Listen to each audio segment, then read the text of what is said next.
आज ना बाजारामध्ये मला खूप छान असा पालक मिळाला. म्हटलं पालकापासून आज संध्याकाळचा काहीतरी मस्त असा गरमागरम बेत करायचा.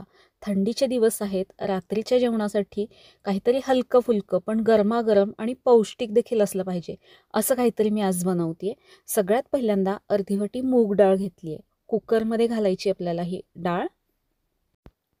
त्याच वाटीने एक वाटी तांदूळ घ्यायचं. इथे मी इंद्रायणी तांदूळ वापरला. यासाठी थोडासा चिकट असा तांदूळ वापरायचा आहे.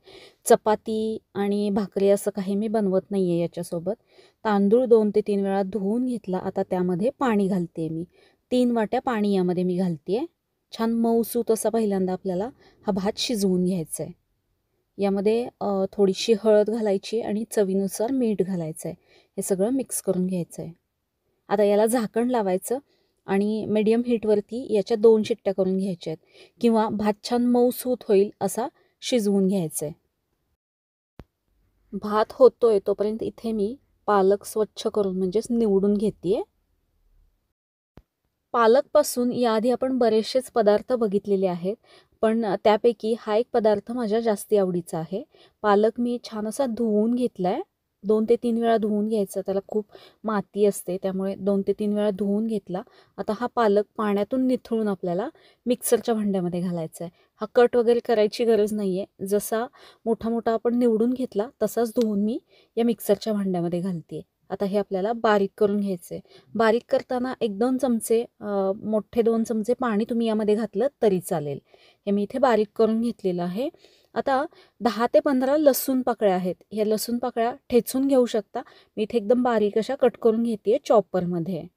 भरपूर लसूण पाहिजे यासाठी आपल्याला. 1 टोमॅटो घेतला आहे. टोमॅटो पण बारीक कट करून घेते आहे. लसणामुळे मस्त खमंग चव येते, त्यामुळे लसूण मी इथे जास्ती वापरला आहे. इथे भाताच्या शिट्ट्या झाल्यात. कुकर थंड झाला की त्याचं झाकण उघडायचं. छान मऊसूत असा भात तयार झाला आहे. थोडा मी एकसारखा असा करून घेते आहे. कढई ठेवली आहे गरम व्हायला. त्यामध्ये 2 ते 3 चमचे तूप घालायचं आहे. तुपामुळे छान फोडणी बसते आणि चव छान लागते, त्यामुळे तेलाऐवजी तूपच वापरायचं आहे. तूप चांगलं गरम झालं की त्यामध्ये जिरे घालायचे आहेत 1 छोटा चमचा. कढीपत्ता आणि लाल सुकी मिरची घालायची आहे. आता यामध्ये जो आपण कट करून घेतलेला लसूण आहे तो लसूण यामध्ये घालायचा आहे. लसूण भरपूर असायला पाहिजे, छान खमंग चव येते. इथे 1 मिरची टाकली आहे मधून कट करून. लसूण हलकासा याचा कलर बदलेपर्यंत यामध्ये आम्ही परतून घेतला आहे. 1 टोमॅटो बारीक कट केलेला घालायचा आहे आणि टोमॅटो पण छान तेल सुटेपर्यंत यामध्ये मी चांगला इथे परतून घेतलेला आहे.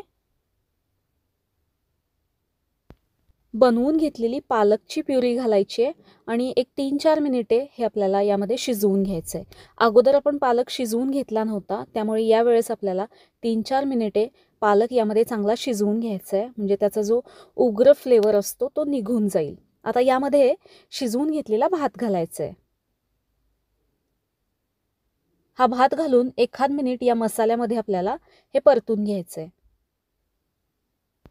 यावेळेस आपल्याला इथे गरम पाणी घालायचं आहे. ही मी डाळ पालकची खिचडी बनवते, तर ती थोडीशी पातळ अशी असते, त्यामुळे तुम्हाला हवं तसं पाणी तुम्ही यामध्ये घालू शकता. हे सगळं आता छान असं मिक्स करून घ्यायचं आहे, छान एकजीव करून घ्यायचं आहे. लागलं तर अजून पाणी तुम्ही यामध्ये घालू शकता. सुरुवातीला फोडणीमध्ये हिंग देखील घालायचं आहे, तो मी दाखवायचा विसरले. चवीनुसार मीठ घालायचं आहे. यासाठी शक्यतो चिकट किंवा इंद्रायणी तांदूळ वापरा, म्हणजे या खिचडीला खूप मस्त अशी चव येते आणि ही खिचडी छान मिळून येते, एकजीव होते. थंडीच्या दिवसामध्ये खूप जास्त वेळ पाण्यात काम न करता एकदम झटपट आणि पौष्टिक गरमागरम अशी ही डाळ पालकची खिचडी नक्की बनवून बघा. अप्रतिम अशी लागते. कशी वाटली ही डाळ पालकची खिचडी तुम्हाला, मला कमेंटमध्ये नक्की सांगा. आवडली असेल तर व्हिडिओला लाईक, शेअर आणि सबस्क्राईब नक्की करा. वरून साजूक तूप, जोडीला पापड आणि लोणचं. मस्त जबरदस्त बेत तयार झालाय. तुम्ही पण बनवून बघा. परत भेटू अशाच एका मस्त आणि नवीन रेसिपीमध्ये. धन्यवाद.